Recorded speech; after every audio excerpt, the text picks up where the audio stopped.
E agora eu vou ficar irritado, porque eu não queria ter risado. Tá tentando engatinhar? Faz força, filho.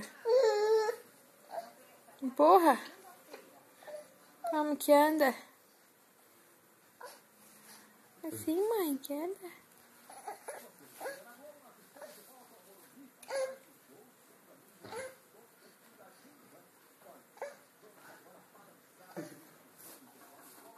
Nossa.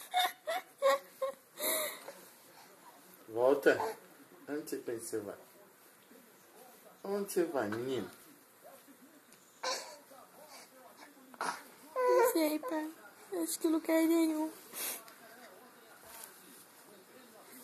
E essas dobras, rapaz? E essas dobrinhas?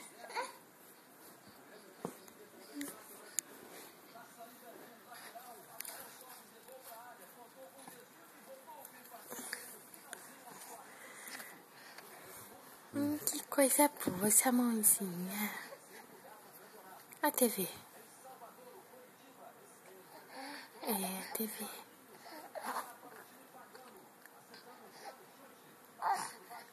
Filho. Bem. O que você tá fumando de cabeça pra baixo? Que você vai editar depois. O pai vai editar o vídeo, tá, filho? É, esquece de cabeça pra cima. É, senão vai ficar mais assim torto. Ih, pai, só você, né? Sou bom pra você. Conhece a mãe, né, pai? Ela não percebe as coisas. Não, ela é meio voada. Por que você tá fumando?